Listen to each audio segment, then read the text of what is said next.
आपने ये नाटक किया, ये अच्छी बात नहीं है, अच्छी बात नहीं है। ये राजस्थान की जनता देख रही है, ये राजस्थान की जनता देख रही है, वे माफ करने वाली नहीं है। और लिख लो, मैं माननीय अध्यक्ष जी, मैं 4 साल पहले कह रहा हूं और इसी कुर्सी से कह रहा हूं, इस सीट से 4 साल पहले कह रहा हूं, इनमें से चेहरा देख लीजिए, फोटो खिंचवा लीजिए।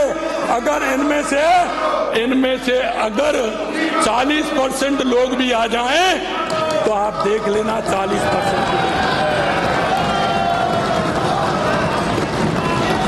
40% लोग नहीं आएंगे, क्योंकि जो राजस्थान की जनता, गरीब किसान, मजदूर, उनकी जब ये नहीं सुन सकते।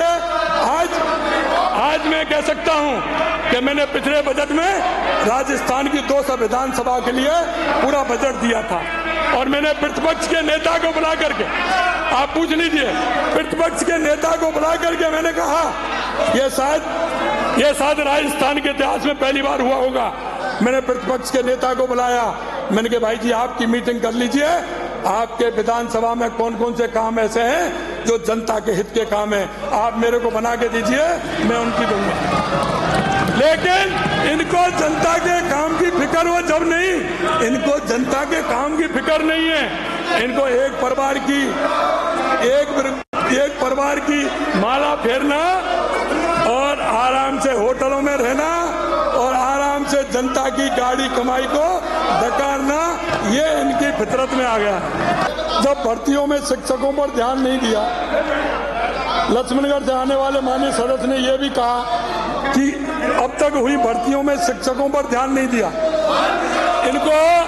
इनको शिक्षक बड़े याद आते हैं और जब माननीय लक्ष्मणगढ़ से आने वाले विधायक, जब मैं ये कहता हूँ उधर चले जाते हैं, वो जब मैं उनका नाम लेता हूँ तो जूली जी को खड़ा कर जाते हैं, आप आगे निकल जाते हैं। बड़े होशियार हैं, आज जूली जी को रोक दिया, बड़े होशियार हैं लक्ष्मणगढ़ से आने वाले सदस्य। जब बात उनकी आती है तो बेचारे जूली जी को छोड़ जाते हैं, आप धीरे से पीछे निकल जाते हैं।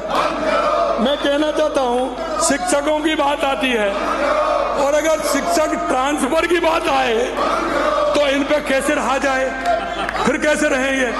फिर तो इनको मैं याद दिलाना चाहता हूं, शिक्षकों की बात करने से पहले और बिरला ऑडिटोरियम को देख लीजिए कि मुख्यमंत्री के सामने शिक्षकों ने कैसी पीड़ा व्यक्त की, उसको देख लीजिए। इन्होंने कहा शिक्षक भर्ती नहीं की।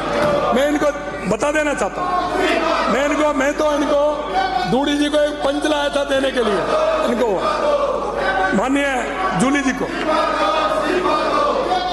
मैं अभी तक हुई 59,236 भर्तियों में 19,033 शिक्षकों की भर्ती हुई।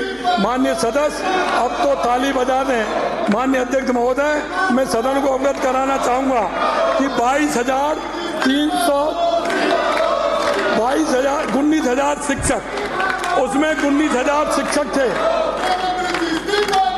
उसमें 22,000 पैरामेडिकल स्टाफ, 4,748 कनिष्ठ लेखाकार, 2,500 वनकर्मी, 3,100 से अधिक पुलिस कांस्टेबल, इतनी भर्ती हुई। अब ये कह रहे हैं कि किनको आपने भर्ती दी, किनको भर्ती दी? अरे ये मैं चश्मा तो बदलवा सकता हूं लेकिन दृष्टि नहीं दे सकता।